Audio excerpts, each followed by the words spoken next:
Hello everyone, कैसे हैं आप सब लोग। आई होप आप लोग अपने घरों पे सेफ होंगे। आज हम डिस्कस करने जा रहे हैं 50 डे स्ट्रेटजी। अब 50 डे स्ट्रेटजी क्यों? क्योंकि हमारे एलजी साहब ने आके ये कहा है कि जितने भी एग्जाम आप लोगों के स्क्रैप हुए हैं या जिनका रिजल्ट नहीं आया है वो सारे आपके अक्टूबर महीने में पॉजिटिवली करा दिए जाएंगे। तो यहाँ पे आज हम लोग बात करेंगे 50 डे स्ट्रेटजी को लेके। पहला पेपर हम लोग डिस्कस करेंगे अकाउंट असिस्टेंट फाइनेंस का।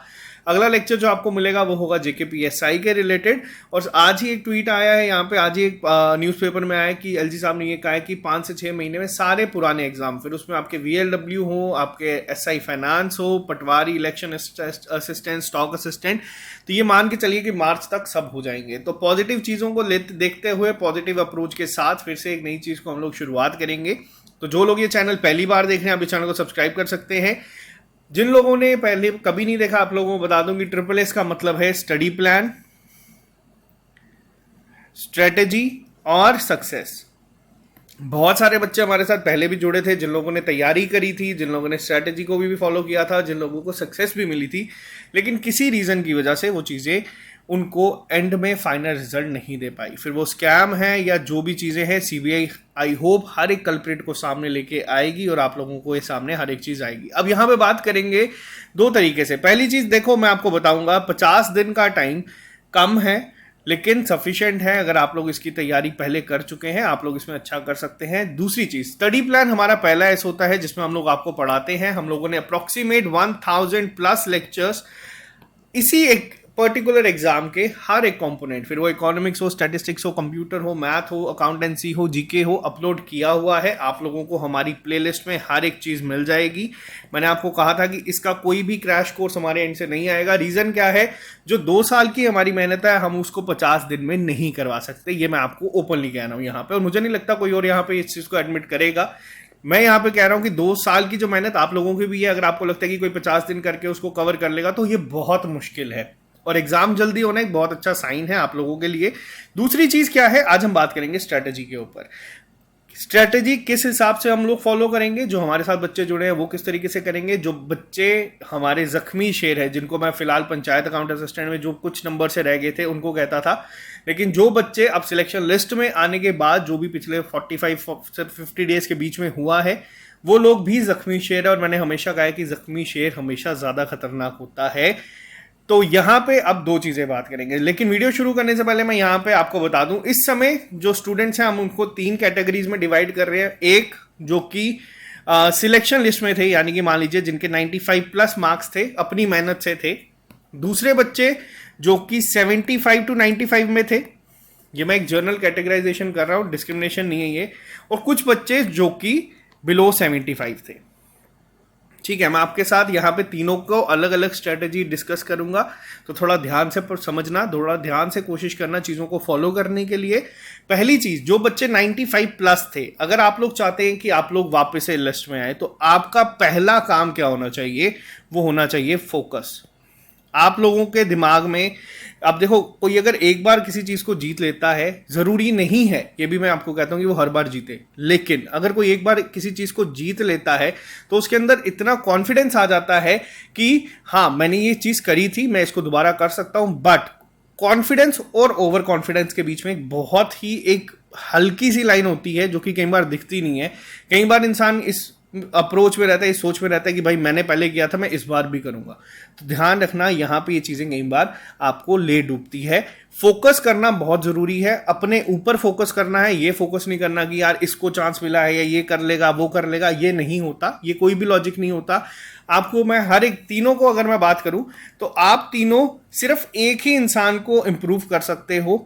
आप 95 से 100+ जा सकते हो, आप 75 to 95 से 100+ जा सकते हो, आप 75 से लेके 100+ जा सकते हो। ये सब आप खुद के साथ कर सकते हो, आप खुद को इंप्रूव कर सकते हो। आप किसी दूसरे को नहीं कर सकते कि भाई मैं 100+ जा रहा हूं तो ये बंदे ना पहुंचे, या आप लोग कहेंगे यार ये कैसे पहुंच गया। वो उसकी मेहनत पे है, आप लोगों की मेहनत आपके ऊपर है। यहाँ पे पहली चीज, 95+ बच्चे जितने भी लाए थे, यानी कि जो बच्चे सिलेक्शन लिस्ट में थे, जिनके साथ किसी वजह से आप लोगों के सामने जो नहीं हो पाया, बट पहली चीज आप लोगों को क्या करनी है, फोकस करना है। अभी भी मैं देख रहा हूँ बहुत सारे बच्चे कह रहे हैं कि हम इसको कोर्ट में लेके जाएंगे, वो आपकी पर्सनल चॉइस है, आप इसके साथ जो मर्जी कर सकते हो, आपको हक मिलता है। लेकिन मैं आपको ये सजेस्ट करूंगा कि अगर मान लीजिए अक्टूबर में पेपर होता है तो आपको पढ़ाई पे भी ध्यान देना है। अगर आप कोर्ट के साथ पढ़ सकते हैं तो वेल एंड गुड, बहुत अच्छी बात है, लेकिन तैयारी को बीच में मत छोड़िएगा। ये मैं आपको एक ब्रदरली एडवाइस कर रहा हूं। ऐसा नहीं है कि मैं एज ए टीचर आपको ये कह रहा हूं कि आप लोग ये करो, बट मैं आपको एक भाई होने के नाते एक चीज सजेस्ट कर रहा हूं। पहली चीज आपको क्या करनी है, फोकस करनी है। दूसरी चीज आपको क्या करनी है, आपको जितने भी आपके नोट्स बने हैं पहले ही, जो आप लोगों ने पहले तैयारी करके नोट्स बनाए हैं, आप लोगों को उसी पे स्टिक करना है। अब 95 से 120 में से अगर हम 95 प्लस जा रहे हैं ना, तो यानी कि आपकी तैयारी बहुत अच्छी थी, आपका तभी इतने नंबर आए हैं। हो सकता है पेपर में आपके जितने भी तुक्के भी हों वो भी लग गए हों, दिन पे भी डिपेंड करता है, बहुत सारी चीज़ें होती है। लेकिन अब आपको दूसरी चीज़ क्या करनी है, आपको भी सबसे पहले क्या करना है, पुराना पेपर उठा के देखना है।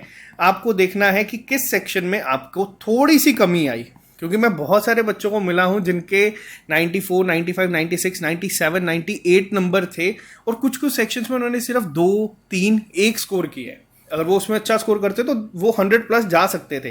तो अब आपका पहला काम क्या है, आपको सारी सेक्शंस को उठाना है, आपको एक एक क्वेश्चन को आज देखना है। अब मैं आपको यहाँ पे बताऊंगा सीबीटी और ओएमआर में कितना फर्क पड़ सकता है चीज़ों को लेके, क्या क्या चेंजेस और क्या क्या आपको पेपर के पैटर्न में भी फर्क देखने को मिल सकता है। फिलहाल आपके लिए 2 काम है, आपको क्या करना है, खुद पे फोकस करना है। ये याद रखना है कि भैया पेपर हमने क्वालिफाई किया था, हम दोबारा क्वालिफाई कर सकते हैं, लेकिन कैसे कर सकते हैं, पढ़ के। इसमें मत रहना कि भैया पहले किया था तो इस बार तो कर ही लेंगे, ये अप्रोच में मत रहना, क्योंकि आपको पता भी नहीं चलेगा कौन कहाँ से आया और कहाँ से लिस्ट में नाम लेके आपको बाहर कर गया। ये एक कड़वा सच है, हर किसी को इसको एक्सेप्ट करना। और देखो, जितनी जल्दी एक्सेप्ट करता है इंसान, उतनी जल्दी चीज़ों को मूव ऑन करने में आसानी होती है। दूसरी चीज़, यहाँ पे पहली चीज़ तो थी, आपको हर एक सेक्शन को देखना है, आपको हर एक क्वेश्चन को देखना है कि भैया कौन से क्वेश्चन हमारे गलत हुए। मान लीजिए अगर आपके पेपर में 100 नंबर भी थे, 20 नंबर आपके तब भी शॉर्ट थे, आप सबसे पहले उन 20 क्वेश्चंस को उठाओ, देखो भैया कौन से थे, कहाँ से पूछे गए थे और कहाँ से हमें नहीं आए थे। कोशिश करो उन चीज़ों को पहले इंप्रूव करने के लिए। ये तो थी पहली चीज़। अब बात करेंगे दूसरे हमारे जो बच्चे हैं 75 to 95 के बीच में जो थे। देखो, आपको मैं बता रहा हूँ, आप लोगों ने भी तैयारी करी थी, तभी आप लोगों के नंबर 70 प्लस भी थे या 95 तक आप लोगों के नंबर थे। जिसने तैयारी नहीं की होती उसके नंबर इतने नहीं आते हैं, ये एक सच है। आप लोगों को क्या करना है, आप लोगों को भी जो ये वाली बात है, मैं अभी हम लोग सिलेबस भी डिस्कस करेंगे, पूरा एक एक कंपोनेंट को भी डिस्कस करेंगे। अब आपको करना कैसे वो हम बात करेंगे, लेकिन पहली चीज़ क्या है, आप लोगों को दिमाग में ये डालना है कि अगर पिछली बार हम लोग थोड़े से नंबर से रह गए थे, इस बार हम लोगों को कोशिश करनी है कि हम लोग और एफर्ट डाल के चीज़ों को क्वालिफाई करें। जो आप लोगों की पिछली बार की स्ट्रेटेजी थी, अगर उसमें आपको लगता है कि आपको चेंजेस लाने की ज़रूरत है, तो आप लोग अपने नोट्स को भी चेंज कर सकते हो। मान लीजिए आप पेपर में गए थे, अब हर एक बच्चा हर एक अलग अलग सेक्शन में, कुछ सेक्शन ऐसी होंगी जिसमें आप बिलो एवरेज अटेम्प्ट करके आए होंगे, यानी कि आपको लग रहा है कि भैया हमारे इसमें बिलो एवरेज नंबर थे। अब किसी की जीके हो सकती है, किसी की अकाउंटेंसी हो सकती है, किसी की साइंस हो सकती है, किसी की इंग्लिश हो सकती है। आप लोगों को सबसे पहले क्या करना है, आपको अपनी बिलो एवरेज वाली सेक्शंस को उठाना है, सबसे पहला काम। और सबसे पहला ऐसा नहीं है कि आज ही पेपर आपको पता चल रहा है तो आप ही आते ही सीधा अकाउंटेंसी या जीके में लग गए, ऐसा नहीं करना है। आपको सबसे पहले अपनी जो बिलो एवरेज सेक्शंस है उसको उठाना है और उस पर काम करना शुरू करना है। पहले तो आप लोग अपने नोट्स जो बनाए हैं, अगर तैयारी नहीं कर रहे पिछले कुछ दिनों से, कोशिश करो कि तैयारी करने की, तैयारी करो, बहुत अच्छी बात है। लेकिन सबसे पहली चीज आपको क्या करना है, जो बिलो एवरेज सेक्शंस हमारी रही हैं उस पर काम करना शुरू करो, उसको इंप्रूव करना शुरू करो। अगर आपके नोट सफिशिएंट नहीं है तो उनको किसी और सोर्सेज से आप लोग पढ़ सकते हैं दोबारा। फिर वो कोई भी हो सकता है, आप किसी से भी पढ़ सकते हो, जरूरी नहीं है कि आपको मैं बोलूंगा नहीं भाई हमारे से ही पढ़ो। हम लोगों ने अपलोड किए हैं, बहुत अच्छी बात है। अगर आपको लगता है कि आपके वहां से पढ़ के भी नंबर नहीं आए, या आपको लगता है कि भैया मैं इस सोर्स को फॉलो करता था, मैं इस कोचिंग सेंटर से पढ़ता था तब भी मेरे नंबर नहीं आए, आप लोग अपने सोर्सेज चेंज कर सकते हो। ये भी इस समय बोनस टाइम होता है, जबकि अभी आपको बस अनऑफिशियली बोला गया अक्टूबर में, ऑफिशियली नहीं आया। क्योंकि देखो, जिस दिन ऑफिशियल आ गया ना कि ये इस दिन पेपर है, उस दिन तैयारी इतनी नहीं हो पाती, उस दिन सिर्फ रिवीजन पे इंसान शिफ्ट हो जाता है। तो अभी के लिए बोनस टाइम है, आप लोग ये एक्सपेरिमेंट कर सकते हो। आपको अगर लगता है कि बिलो एवरेज क्या था, आप लोग अपने सोर्सेज चेंज कर सकते हो। अब बात करते हैं तीसरे बच्चों के साथ जो हमारे साथ थे, जो बिलो 75 जिन्होंने स्कोर किया था किसी भी रीजन की वजह से, हो सकता है तैयारी कम थी या तैयारी करी ही नहीं, सिर्फ एक्सपीरियंस के लिए पेपर देने गए थे। आप लोगों को बता दूं कि 50 दिन सफिशिएंट होते हैं किसी भी पेपर को अच्छे से पढ़ के क्वालिफाई करने के लिए। लेकिन वो 50 दिन अगर आप लोग अपना 100% देते हैं। तो अब 100% किस तरीके से, अब देखो कई सारे लोग इस समय कोचिंग सेंटर्स की तरफ भी जाएंगे। मैं किसी कोचिंग सेंटर के अगेंस्ट नहीं हूँ, बट मैं आपको एक चीज़ समझाता हूँ। आप लोग घर से जाओगे, 1 घंटा मान लीजिए जाने में लगता है, नहा धो के तैयार होके जाओगे, 3 घंटे की क्लासेस होंगी, 2-2.5 घंटे पढ़ाएंगे, 1 घंटा वापस आओगे, 5 घंटे आप लोग मिनिमम वहां पे दे के आओगे। मैं बहुत सारे बच्चों को अभी देखता हूँ जो केएस मेंस के लिए कर रहे हैं, फ्रेशर्स है जो लोग, कोचिंग उन्होंने ज्वाइन की है लेकिन बहुत तंग पड़ चुके हैं कि कैसे करें, क्योंकि इतनी इतनी लंबी क्लासेस होती है, समझ ही नहीं आ रहा। वही आपको मैं एक चीज़ बताऊंगा, देखो कंटेंट आज की डेट में ऑनलाइन इतना ज़्यादा अवेलेबल है। सिर्फ हम लोगों ने अगर 1000 लेक्चर्स दिए थे तो बहुत सारे यूट्यूब चैनल्स हैं जिन्होंने बहुत ही अच्छे तरीके से पढ़ाया और बहुत सारे लेक्चर्स यहाँ पे दिए हैं। आपका क्या काम है, आप लोगों को कोशिश करनी है पहले तो एक एक कंपोनेंट को आप लोग 2-3 जगह से सिर्फ एक एक 2-2 लेक्चर्स देखो। जो लेक्चर आपको जिसका समझ आता है, फिर वो हमारा है किसी और का है, उसको आप लोग पकड़ो और उसको आप लोग फॉलो करना शुरू करो। अगर दिन में आप आज से पहले 6 घंटे पढ़ते थे, इसको बढ़ा के 8 से 10 घंटे कर दो, अगर आप लोग चाहते हैं कि पेपर क्वालिफाई करें। क्यों करें? क्योंकि आपका कंपटीशन इन लोगों के साथ है और इन लोगों के साथ है। ये ऑलरेडी अपने आप को पेपर में प्रूफ कर चुके हैं। और अगर ये लोग फोकस, जो मैंने स्टार्टिंग में एक इनको चीज बोली, अगर ये वापस से पूरा अपना 100% कंसंट्रेशन देंगे ना, तो जितने इनके पिछले पेपर में नंबर थे, इससे 3 से 4 नंबर ज्यादा ही लेके आएंगे। क्यों? क्योंकि आप लोग अभी इनिशियल स्टेजेस में हो। मैं डिमोटिवेट नहीं कर रहा, मैं एक कड़वा सच है सबको बता रहा हूं, लेकिन आप लोग कर सकते हो, ये भी मैं आपको बता रहा हूं। दूसरी चीज, आपको पहले तो क्या करने हैं, अपने सोर्सेज को फाइनलाइज करना है कि ठीक है भैया, स्टैट्स हम यहां से करेंगे, इकोनॉमिक्स हम यहां से करेंगे, अकाउंटेंसी हम यहां से करेंगे, फिर वो हमारा चैनल हो या कहीं से भी हो, वो आप लोग खुद डिसाइड करना जिसका समझ आएगा। उसके बाद जब पहली चीज क्या है, सोर्सेज। अब कई बार क्या होता है, अब आप तीनों लोग जो भी हमारे साथ तैयारी कर रहे हैं, क्योंकि देखो हमारे लिए हम लोगों ने डे 1 से कहा कि सभी बच्चे हमारे साथ जुड़े हैं, ये सभी हमारे हैं, हम लोगों ने सबने एक साथ तैयारी की है। हमारी मेहनत भी आप लोगों के सामने थी, आप लोगों की मेहनत भी हमारे सामने थी। लेकिन अगर वापस से कंपटीशन आया तो इसको कंपटीशन की स्पिरिट से ही हम लोग भी लेंगे, आप लोग भी लेंगे। अब यहाँ पे कोई भी बच्चा मेरिटोरियस नहीं है, मैं आपको एक ये चीज बता दूं, कोई भी बच्चा फेलियर नहीं है, कोई भी बच्चा री एग्जाम गैंग का मेंबर नहीं है। सबसे पहले अब ये तीनों वर्ड्स को उठाओ और कूड़ेदान में फेंक दो। क्यों? क्योंकि आपको हेल्प करेगा आगे बढ़ने के लिए। अगर आप लोग अपने दिमाग में रखेंगे नहीं भाई हम मेरिटोरियस स्टूडेंट थे, हमारे साथ तब धोखा हुआ, तो ये धोखा हो सकता है वापस आपके साथ दोबारा हो जाए। मैं आज आपको ये कुछ कड़े वर्ड्स बोल रहा हूँ। बीच में हम लोगों को बहुत सारे लोगों ने बहुत कुछ बोला।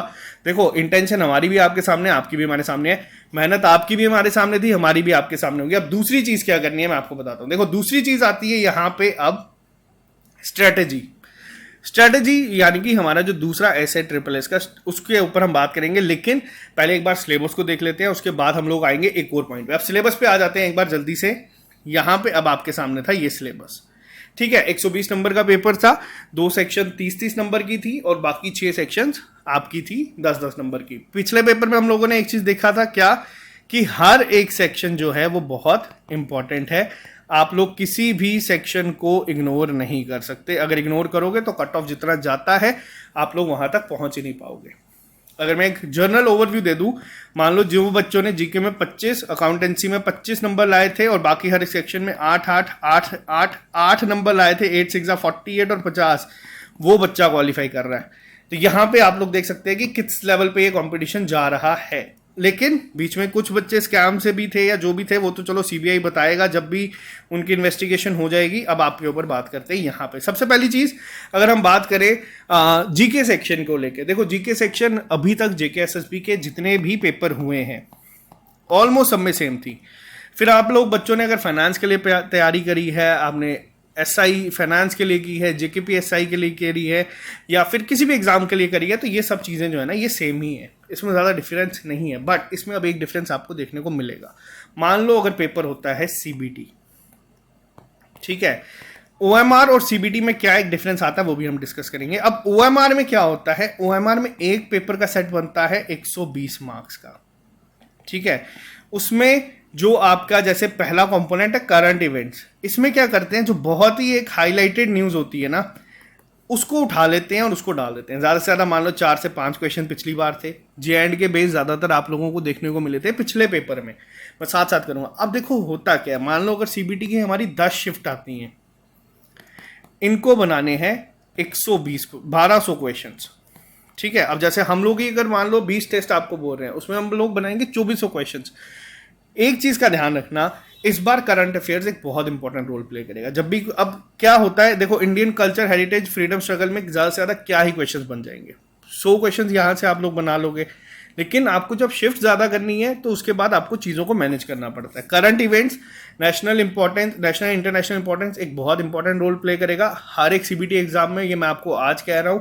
अब करना कैसे है उस पर भी बात करेंगे। देखो जब तक अभी हमें एग्जैक्ट एग्जाम डेट नहीं ना आती, तो जो हम लोगों ने वीकली पढ़ा है आप लोग वो पढ़ सकते हो, अगर आप लोग पढ़ते आ रहे हो तो वो कर सकते हो।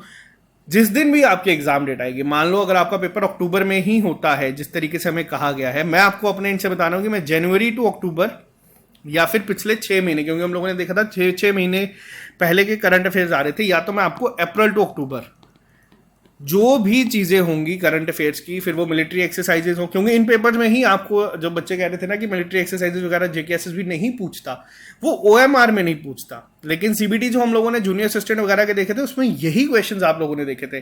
स्पोर्ट्स पर्सनैलिटी, रावनी रामपाल पे क्वेश्चन था, मिताली राज पे क्वेश्चन था, मिलिट्री एक्सरसाइजेज पे क्वेश्चन थे, आप लोगों के इंडेक्स पे क्वेश्चन थे, जीआई टैग पे क्वेश्चन थे। तो ये सारी चीजें मैं आपको अपने एंड से बता रहा हूँ आज भी, अगर ये चीज होती है ये कॉमन रहेगी आपके हर एक एग्जाम के लिए। मैं जेकेपीएसआई हो, वीएलडब्ल्यू हो या फिर आपका एफए हो, मैं ये तीनों कंपोनेंट आप लोगों को बता रहा हूँ, इन तीनों बड़े बड़े एग्जाम्स के लिए जिसमें 3-4 हज़ार वैकेंसीज हैं, ये मैं आपको करंट इवेंट्स में आपको करवा दूंगा। 10 दिन लगेंगे, 15 दिन लगेंगे, मैं हर एक दिन एक एक पर्टिकुलर कंपाइल्ड वीडियो आप लोगों के लिए ले आऊंगा। अब इसके बाद बात करते हैं दूसरे कंपोनेंट्स के ऊपर। अब जैसे पॉलिटिकल फिजिकल डिवीजन है, इंडियन कल्चर है, हेरिटेज, फ्रीडम स्ट्रगल है, ये सारा कंपोनेंट ना हम लोगों ने अपलोड किया हुआ है, हर एक चैप्टर। अब होता क्या है, देखो आपको क्या करना है, आपको सबसे पहले क्या करना है, आज पुराना पेपर उठाना, देखना कितने क्वेश्चन थे। जो बच्चों के 95 प्लस नंबर थे, अगर आपके 28 नंबर थे, 27 नंबर थे, जिन बच्चों के 20 नंबर थे या 15 नंबर थे, सबसे पहले कोशिश करना देखना कि किस किस चैप्टर में प्रॉब्लम आई थी, किस किस चैप्टर को पढ़ने के बाद भी हमारे नंबर नहीं आए थे। रीजन क्या है, देखो वीएलडब्ल्यू के लिए हम लोगों ने बहुत सारी चीजें, अब जैसे यहाँ पे पॉलिटिकल फिजिकल डिवीजन हो गया, रिवर लेक्स, ये सब ना एफए के बाद जो जेकेपीएसआई का पेपर था उसमें हम लोगों ने इसके जैसे 250 एमसीक्यूज अलग से करवाए हैं, इसके 300 प्लस एमसीक्यूज करवाए हैं। हो सके अगर आप लोगों का मान लीजिए पेपर में 3 क्वेश्चन थे, 3 के 3 ठीक है, फिर भी एक बार हमारे ही चैनल पे जाना, इसके एमसीक्यूज को गो थ्रू करना, वो सारे एनसीईआरटी से उठाए हैं, आप लोगों का ये जल्दी जल्दी प्रिपेयर होते जाएगा। जिन लोगों ने कभी पढ़ा ही नहीं है, आप लोगों को बता दूं प्लेलिस्ट में सब चीजें मिल जाएंगी, हमारी प्लेलिस्ट में मिल जाएगी, आप लोग जाना एक एक कंपोनेंट। आप जैसे इन्वायरमेंट, इकोलॉजी, बायोडाइवर्सिटी के कल ही हम लोगों ने लेक्चर अपलोड किया था जिसमें बताया था जेकेपीएसआई में 8 क्वेश्चन थे, ठीक है। अब उन 8 क्वेश्चंस को लेके देखा कि किस एनसीईआरटी से पूछे गए हैं, आज से आप लोगों की क्लासेस शुरू हो चुकी है उसी एनसीईआरटी को लेके। तो अगर आपके मान लीजिए पेपर में इन्वायरमेंट, इकोलॉजी का क्वेश्चन गलत था, या फिर मान लीजिए आप लोगों ने पढ़ा हुआ है, फिर भी मैं आपको बोलूंगा कि स्पीड 1.5x की करके या 1.75x की करके एक बार सुन लेना कि वो टीचर क्या पढ़ा रहा है, अपने नोट्स में उसको ऐड ऑन कर देना अगर कोई भी चीज होगी, अगर नहीं होगा तो आपका रिवाइज हो जाएगा। इस अप्रोच से आप चीजों को करना। 30 नंबर है इस सेक्शन के, ध्यान से इसको पढ़ना। जैसे जे.एंड.के रिऑर्गेनाइजेशन एक्ट में बहुत सारे चेंजेस हुए हैं पिछले 2-2.5 साल में, तो उसको अब हम लोग अपडेटेड वे में करवा रहे हैं। अब आपको वो एक बार हो सके तो बस सुनना है, नोट्स बनाने की जरूरत नहीं है। अगर लगता है कि हाँ भाई कोई एक आधी चीज ऐसी है जो हमसे नहीं पढ़ी हुई, उसको ऐड कर लो। तो ये अब आपकी अप्रोच होनी चाहिए, अपने पुराने नोट्स को ही कोशिश करो फॉलो करने की जिसने बनाए हुए हैं। अगर कोई कुछ चीज ऐसी लगती है कि नहीं है, उसको ऐड करना शुरू करो। और सबसे पहली चीज, तैयारी उसी तरीके से करना जैसे पहले करी थी। दूसरी पे आते हैं अकाउंटेंसी एंड बुक कीपिंग की बात करूं, इस सेक्शन को लेके बहुत ज्यादा शोर, बहुत ज्यादा तैयारी इस समय जम्मू कश्मीर का बच्चा, अगर आप लोग किसी भी सीए बेस्ड पेपर में बिठा दोगे जिसमें अकाउंटेंसी वगैरह आती है, उसमें बहुत अच्छा परफॉर्म करके आएगा, क्योंकि आप लोगों ने इस लेवल पे चीज़ें पढ़ी हैं। आप लोगों को कंटेंट इतना ज़्यादा मिल जाएगा सोशल मीडिया पे, यूट्यूब पे, आपको कहीं से कोई चीज़ करने की जरूरत नहीं है। एनसीईआरटी को फॉलो करना चाहते हो तो जिन्होंने पहले सिर्फ यूट्यूब से पढ़ा है और अगर लगा कि नंबर नहीं आए हैं, मैं आपको रिकमेंड करूंगा एक बार एनसीईआरटी को उठा लेना, साथ साथ में दोनों चीज़ों को फॉलो करना, आपका ये पूरा हो जाएगा। अकाउंटेंसी एंड बुक कीपिंग आपका पूरा हो जाएगा। इसमें आपको सिर्फ प्रैक्टिस चाहिए, प्रैक्टिस भी आप लोगों को करनी है। पिछली बार जो लेवल था वो बहुत ईजी था, वो इतना भी ईजी नहीं था, बच्चों की तैयारी एक्सट्रीम लेवल पहुंच चुकी थी कि उनको इजी लगना शुरू हो चुका था, क्योंकि अकाउंटेंसी एंड बुक कीपिंग बच्चे पंचायत के टाइम से पढ़ रहे थे। और ऐसा नहीं है कि आप लोग इस सेक्शन को इग्नोर कर दोगे, इस सेक्शन को आपको जो है, अब ये हिस्ट्री वगैरह की तरह नहीं है। अब जैसे हम लोग साइंस बैकग्राउंड से हैं, कुछ बच्चे आर्ट्स बैकग्राउंड से हैं, लेकिन जिन्होंने इसको पढ़ा था, इसको आपको वापस से नोट्स अपने ही पहले कोशिश करनी है वापस से पढ़ो। अगर जिसने नहीं पढ़ा कभी भी, आप लोग इसको भी वापस से हर एक चैनल पे, हमारे चैनल पे भी हरमीक सर ने बहुत अच्छे से करवाया, उसको फॉलो कर सकते हो और आपकी ये सेक्शन हो जाएगी। अब बच्चे कह रहे हैं कि हो सकता है पेपर का लेवल बढ़े आने वाले पेपर में, तो आपको यहाँ पे एक और चीज़ बता देता हूँ। पेपर का लेवल जो असिस्टेंट लेवल पोस्ट होती है ना, उसका पेपर का लेवल वैसा ही रहेगा जैसे पहले था। तो कोशिश करना वैसे ही चीज़ों को चलाए। हम लोग जो इस बार टेस्ट बनाएंगे, हम लोग कोशिश करेंगे एक सेक्शन को डिफिकल्ट रखने का, एक सेक्शन इसी जैसे पेपर में था उसी तरीके से कोशिश करेंगे, ताकि बच्चों को ये ना हो कि हाँ यार इनके तो जीके आसान ही आती है, अकाउंटेंसी इनकी आसान ही आती है। तो ये एक चेंजेस आप लोगों को हो जाएगी। नेक्स्ट सेक्शन पे आते हैं। नेक्स्ट सेक्शन आती है इंग्लिश। देखो इंग्लिश एक बहुत इंपॉर्टेंट सेक्शन है, अभी के लिए ही नहीं, आने वाले जो आपके पेपर हैं, जो कि कहा गया था कॉमन ग्रेजुएट लेवल पे होंगे, यानी कि CGL होगा, तो उसमें आपको बता दूं कहीं ना कहीं इसी तरीके की इंग्लिश आपको देखने के लिए मिल सकती है। इसके लिए फॉलो क्या करना है मैं आपको बताता हूँ। इंग्लिश में जिस बच्चे के नंबर कम थे, सबसे पहले तो आप लोग कोशिश करो ग्रामर के रूल्स को वापस से पढ़ने के लिए। ग्रामर के रूल्स आपके होंगे तो आपका ये 80% हो जाएगा। पेपर में 7 से 8 नंबर आप लोग ले आएंगे। जिसने कभी पढ़े ही नहीं है, जिसने कभी नहीं पढ़ा, कुछ भी नहीं पढ़ा, आप लोग शुरुआत इससे करो, बेसिक रूल्स को पढ़ना शुरू करो। और जिसने पढ़ा हुआ है, आप लोग सिर्फ प्रैक्टिस करो। प्रैक्टिस कैसे करो मैं आपको बताता हूँ। हमने ऐप पे 43+ सेक्शनल टेस्ट, टॉपिक टेस्ट जो है वो डाल दिए हैं। हमारे VLW के कोर्सेज में है वगैरह, हर एक जगह में मिल जाएगा। इसका तो हमारा कोई कोर्स है ही नहीं, तो ये अगर हो सकता है मैं एक अलग से आप लोगों के लिए अरेंज करवा दूंगा, जिसमें आपको मिल जाएगा। ठीक है। दूसरी बात करते हैं स्टैटिस्टिक्स। देखो स्टैटिस्टिक्स हमारे यहाँ पे अंजुम सर ने पढ़ाई थी। अंजुम सर ने जो पढ़ाई थी, बहुत सारे बच्चे 10 में से 10 नंबर लेके आए हैं। तो यहाँ पे मैं आपको यही चीज़ बोलूँगा कि अगर जिसने कभी नहीं पढ़ी, आप लोग प्लेलिस्ट में जाना, आपको अंजुम सर के 50+ लेक्चर जो है वो मिल जाएंगे। नोट्स अभी भी टेलीग्राम पे ही अवेलेबल हैं, जो पुराने वाले हैं आपको वहीं से सारे मिल जाएंगे, बस ढूंढना पड़ेगा, आप लोगों को वहाँ से मिल जाएगा।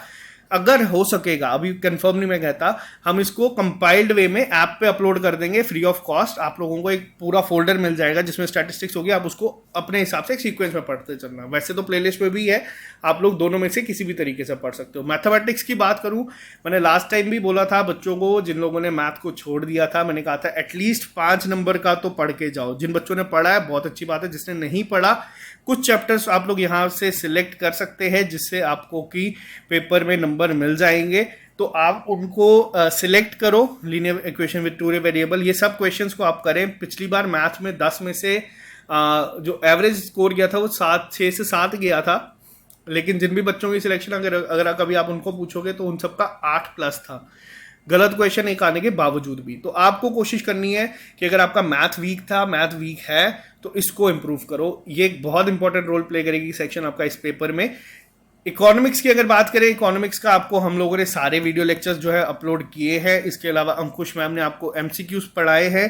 पेपर से पहले मैं आपको एक चीज़ बता सकता हूँ। पेपर से पहले हम लोग क्या कर सकते हैं, जो हम लोग रोज़ लाइव सेशन लेके आते हैं 10 बजे रात को, पेपर से पहले 1-1.5 महीना पहले शुरू करते हैं। उसमें आपको ये हर एक कंपोनेंट का सेक्शनल टेस्ट की फॉर्म में हम लोग लाइव यूट्यूब पे करेंगे।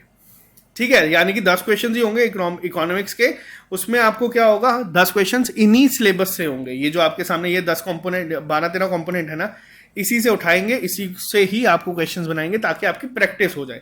फिलहाल अगली सेक्शन में आते हैं जनरल साइंस के ऊपर। तो जो बच्चे जनरल साइंस के लिए पूछते हैं, जो JKPSI का पूछते हैं, मैं आपको बस बता दूं, JKPSI में भी इसी से ही क्वेश्चंस थे आपकी। जैसे केमिकल प्रॉपर्टीज हो गया, कुछ इसमें 1-2 क्वेश्चन अलग थे, जैसे केमिकल इक्वेशन। आपको यही सिलेबस फॉलो करना है। JKPSI के लिए जो बच्चे साइंस कहते हैं, आपको यही फॉलो करना है। ज़्यादा से ज़्यादा स्ट्रक्चर ऑफ आइटम्स वगैरह, ये 2-3 चैप्टर्स हैं जो आपकी जो SI फाइनेंस में है, उसको फॉलो करना है। इसके अलावा कोई चैप्टर पढ़ने की ज़रूरत आपको नहीं है। इसको अच्छे से फॉलो करोगे, 10 नंबर की सेक्शन है, आप लोगों का हो जाएगा। इसके भी लेक्चर सारी प्लेलिस्ट में पड़े हुए हैं। और बात करते हैं नॉलेज ऑफ कंप्यूटर। अब यहाँ पे एक चेंजेस मैं यहाँ पे ला रहा हूँ, क्योंकि VLW में ये पेपर आपका 25 मार्क्स का है, ये इकलौती सेक्शन, जिसके लिए मैंने अब आपको बता दूं, हम लोग अभी काम करना शुरू कर चुके हैं। जैसे आप लोग देखिए MS वर्ड, मैं इसके 200 MCQs आपके लिए लेके आऊँगा। MS एक्सेल के 200 MCQs आपके लिए लेके आऊँगा। ये प्रैक्टिस सेट की फॉर्म में होंगे। एक्सेस हो गया, पावर पॉइंट हो गया, इन सबके 200 एमसीक्यूज हम लोग यूट्यूब पे करेंगे। प्लेलिस्ट फिर मैं पीडीएफ आपके आज शायद शेयर कर दूंगा। अपने एंड में मैं कोशिश ये कराऊं कि हर एक कंपोनेंट के मिनिमम 150 प्लस एमसीक्यूज आप लोगों को कराऊं, क्योंकि पढ़ा देखो सबने है, क्योंकि ये पंचायत के टाइम से चलती आ रही है सेक्शन और हर किसी बच्चे ने इसको अच्छे से किया हुआ है। तो हम लोग कोशिश करेंगे कि इस बार आपको एमसीक्यूज पढ़ाएं, लेकिन एमसीक्यूज के लेक्चर से 2 दिन पहले मैं आपको बता दूंगा कि ये लेक्चर आ रहा है, ताकि आप अपना पढ़ के पूरा रखें। कोशिश करेंगे ये 200 एमसीक्यूज में एटलीस्ट 125 तक तो आप लोग ठीक करें, जो नहीं होंगे वो हम लोग वहां पे डिस्कस कर देंगे। तो ये है सिलेबस। सिलेबस को हम लोग पहले भी बहुत बार डिस्कस कर चुके हैं। अब बात करते हैं कि ये तो आ गया स्टडी प्लान। कुछ बच्चे ऐसे हैं जो स्टडी प्लान खत्म कर चुके हैं, कुछ बच्चे ऐसे हैं जो अभी स्टडी प्लान करेंगे। सबसे पहली चीज़ क्या है मैं आपको बताता हूँ। अब हमारा मॉक टेस्ट शेड्यूल, अब ये मंथली आएगा, आप लोग देख सकते हैं। इससे पहले भी बता दूं कि हमारे एंड से 20 मॉक टेस्ट होंगे फाइनेंस अकाउंट असिस्टेंट के। अगर इसमें हो सकेगा तो मैं 10 सेक्शनल टेस्ट भी डाल दूंगा हर एक कंपोनेंट के। 20 टेस्ट यानी कि आपको मिलेंगे 2400 एमसीक्यूज टेस्ट की फॉर्म में, एग्जैक्ट पेपर की फॉर्म में। और अगर मैं 10 एमसीक्यूज भी डालता हूं यानी कि इसमें आपको मिलेंगे 1200 एमसीक्यूज सेक्शनल टेस्ट की फॉर्म में, और टोटली आपका हो जाता है 3600। ठीक है, ये 3600 एमसीक्यूज आपको यहां पे मिल जाएंगे। लेकिन अब यहां पे बात करते हैं थोड़ी सी और। देखो सबसे पहली चीज क्या है, अब आप लोगों को बता दूं, आप लोग देख सकते हैं यहां पे पूरा सितंबर का कैलेंडर है आपके सामने। फाइनेंस अकाउंट असिस्टेंट की अगर मैं बात करूं तो फाइनेंस अकाउंट असिस्टेंट के लिए आज है 2 तारीख, आपको मैं दे रहा हूं 2 दिन का समय और 4 तारीख तक आप लोगों को क्या करना है, पहला टेस्ट अटेम्प्ट करना है। अब यहां से होगा क्या, अब आप लोग सब सोचोगे यार अभी तो पढ़ाई शुरू की है, अभी रिसेंटली किताबें अपनी वापस नोट उठाए हैं, कुछ बच्चों ने तो अभी फिलहाल दुख में चल रहे हैं। तो ये सभी के लिए जो तैयारी करना चाहता है, जो तैयारी कर रहा है या जो तैयारी कर चुका है, आप लोगों के साथ अगर आप लोग हमें जानते हैं, हम लोगों का काम करने का तरीका कैसा है। पहला जो टेस्ट होता है ये हम लोग देते हैं अपना स्टार्टिंग पॉइंट देखने के लिए। बहुत सारे बच्चे हिल जाते हैं। इसके बाद होता क्या है, देखो अब कुछ बच्चे ऐसे हैं जो कि लिस्ट में बहुत अच्छा परफॉर्म करके आए थे, फाइनल पेपर में 95 प्लस जो लोग गए थे। मान लीजिए पहला टेस्ट हम लोग देते हैं, इस पे कुछ बच्चों के नंबर अगर कम आते हैं, एक झटका लगता है कि हाँ यार ये क्या हो गया, परफॉर्मेंस गिर गई है, वापस से करनी पड़ेगी। जो बच्चे 75 से 95 में थे, जो दूसरी कैटेगरी के बच्चे मैंने बोले थे, उनके नंबर मान लो अगर इसमें थोड़े से कम आते हैं तो इंसान को भी वापस झटका लगता है कि यार ये क्या हो रहा है, कि अब तो उतनी तैयारी भी नहीं रही जो हमारी होनी चाहिए। और तीसरी कैटेगरी जो मैंने बोला था बिलो 75 है, जब वो ये टेस्ट देगा 2 दिन के अंदर अंदर, तब आपको पहला झटका लगेगा कि यार कंपटीशन तो अभी भी बहुत ऊपर जा रहा है। तो ये आप तीनों को झटका देने के लिए ही हम लोगों ने पहला टेस्ट 2 दिन के बाद रखा है। रीजन क्या है, आप यहाँ पे ध्यान से सुनना। पहला टेस्ट आप लोग देंगे, जितने भी मार्क्स आपके आएंगे, मान लीजिए कुछ बच्चे इसमें ऐसे हैं जो 40s में है, 50s में है, 60s में है, 70s में है, 80s में है, 100 प्लस है, ये आपका होगा स्टार्टिंग पॉइंट। अब वापस से 3 तरीके के बच्चे होंगे जो इस टेस्ट के बाद बनेंगे। वो जब टेस्ट होगा उसी के रोज शाम को आपको एक एनालिसिस वीडियो मिलेगी कि अगर यही आपका पेपर होता तो इसका कट ऑफ कितना जाता, ठीक है, कितने बच्चे पेयर हुए, और उसको हम लोग डिवाइड करके कि जितनी सिलेक्शन हमारी फाइनल लिस्ट में वैकेंसीज है उस हिसाब से हम उस रेशो में एक कट ऑफ निकालेंगे हर सेक्शन के, हर टेस्ट के बाद। अपलोड ये टेस्ट आज भी हो चुका है, आप लोग इसको अपने हिसाब से अटेम्प्ट कर सकते हो। वीडियो चलो 4 को रखा है तो वीडियो हम लोग 5 को लेके आएंगे टेस्ट के एनालिसिस की। अब ये टेस्ट आप लोगों ने देना है, जो भी बच्चे तैयारी कर रहे हैं आप लोग इसको एक बार जरूर अटेम्प्ट करना। आप लोगों को एक आइडिया हो जाएगा कि पेपर में चीज़ें करनी कैसे है। पेपर का पैटर्न हम लोग रखेंगे फिलहाल स्टार्टिंग वालों का थोड़ा सा, जैसे कि जेकेएसएसबी का होता है उससे थोड़ा सा स्लाइटली हम लोग कोशिश करेंगे कि ऊपर नीचे ही रहे। लेकिन जो आने वाले टेस्ट होंगे उसको हम लोग करेंगे जो सीबीटी फॉर्मेट में होने के चांसेस ज़्यादा है। करंट अफेयर्स की थोड़ी सी वेटेज हम बढ़ाएंगे, जैसे 4 क्वेश्चन 5 क्वेश्चन हम लोग रखते हैं, इसको 6 से 7 कर देंगे। तो ये हम लोग अपने हिसाब से मैनेज कर लेंगे। फिलहाल आप लोगों का काम क्या है, पहला टेस्ट आप लोगों को देना है इस संडे को जो अभी है। उसके बाद ये जो बाकी टेस्ट आप लोग देख रहे हैं, इस महीने हम लोग 20 में से सिर्फ 6 टेस्ट देंगे। अगर एक क्लैरिटी मिल जाती है कि भैया पेपर अक्टूबर में ही है, फिर हम लोग इसको ऑल्टरनेट डेज पे शुरू करेंगे टेस्ट को देना। टोटल टेस्ट हम लोग 20 देंगे एफए और जेकेपीएसआई का। यहीं पे आप लोग देख लेंगे हमारे वीएलडब्ल्यू के बच्चे भी हैं, जो आपका टेस्ट भी 16 तारीख को और 26 तारीख को रखा गया है। तो ये 3 पेपर्स के पहले हम लोग टेस्ट कंडक्ट करवाएंगे। ये आपका टेस्ट होगा स्टार्टिंग पॉइंट देखने के लिए। तब तक आप लोगों की जो रीजनिंग की क्लासेस हैं वो ऑलमोस्ट हमारी खत्म हो जाएंगी। तो अब ये है आपका एक टास्क, अगर आप लोगों को तैयारी करनी है हमारे साथ तो इसको शुरू करते हैं। तैयारी हमारे करने का तरीका सेम है, मेहनत आप लोग करोगे, हम लोग करवाएंगे हमारे एंड से जितना हो पाता है। लेक्चर्स आप लोगों के पास ऑलरेडी सब अवेलेबल है। अब आप लोग दिन में 16 घंटे छोड़ के 18 घंटे पढ़ना चाहते हो तो वो आपकी मेहनत पे है, आपके कैलिबर पे है। हमारा काम इस वक्त हो चुका है। अब हमारा काम है एमसीक्यूज प्रिपेयर करना, और एक दो पेपर अगर हो जाते हैं, मान लीजिए जैसे कह रहे हैं कि जेकेपीएसआई शायद से पहले होगा, जो कि हर जगह ये सुनने को आ रहा है, तो जेकेपीएसआई का जो कंडक्ट होगा पेपर, उससे एक आइडिया मिल जाएगा कि क्या क्या चीज़ें आ रही हैं। तो हो सकता है कि हम लोग 16 टेस्ट पहले दें, बाकी के जो 4 टेस्ट होंगे लास्ट वाले वो हम लोग एक बार जेकेपीएसआई का देख के कि किस तरीके से क्वेश्चन फ्रेम हो रहे हैं, किस तरीके से पेपर में पूछे जा रहे हैं, वो 4 टेस्ट हम लोग उसके बाद प्रिपेयर करेंगे। तो 6 टेस्ट हम लोग यहाँ पे अभी देंगे इस महीने में, 10 टेस्ट हम लोग देंगे अक्टूबर में, वो अलग से मैं शेड्यूल लेके आऊँगा, और जो लास्ट के 4 टेस्ट होंगे वो देंगे पेपर के पहले, जब तक हमारा जेकेपीएसआई कंडक्ट हो जाएगा। तो ये हम लोगों की एक अप्रोच रहेगी आपके पेपर को लेके। उस दौरान अगर आप लोग ये चाहते हैं टेस्ट देना, आपको SSS ऐप पे मिल जाएंगे, आप लोग इसको डाउनलोड कर सकते हैं प्ले स्टोर से। हमारे एंड से यहाँ पे आपको जो चीज़ें हम लोग कर सकते हैं, क्योंकि वो हम प्रोवाइड कर देंगे। आप लोगों का काम अब ये है कि आप लोग जितना एफर्ट डाल सकते हैं उतना काम है इस पेपर के लिए, क्योंकि इसमें 2-2.5 लाख बच्चे पेपर देंगे, और जो ऑलरेडी क्वालिफाई कर चुके हैं, आप लोग इस पे अपने आप को, सबसे पहली चीज़ है बस फोकस करो, वापस से अपना फोकस वापस से बनाने की कोशिश करो। आप लोग इसमें बहुत अच्छा परफॉर्म करके आएंगे। और जो बच्चे चाहते हैं कि जिन्होंने पहले नहीं की किसी वजह से तैयारी, अगर आप लोग अपना बेस्ट देना चाहते हैं तो आप भी दे दीजिए, क्योंकि 50 दिन सफिशिएंट होते हैं पेपर क्वालिफाई करने के लिए, अगर लेवल वैसा ही रहा तो चलो आज के लिए सिर्फ इतना ही। मिलते हैं आप लोगों से जल्दी नए लेक्चर के साथ, जिसमें हम लोग जेकेपीएसआई की 50 दिन की स्ट्रेटेजी को डिस्कस करेंगे। उसमें थोड़े से चेंजेस ज़्यादा होंगे, तो मिलते हैं जल्दी नए लेक्चर के साथ। अभी के लिए दीजिए इजाजत, हैव अ नाइस डे। और जो इस चैनल पर नए हैं अभी चैनल को सब्सक्राइब कर लीजिए, क्योंकि एमसीक्यू सीरीज आपको यहीं यूट्यूब पे ही मिल जाएगी। Okay guys, see you soon, take care, have a nice day.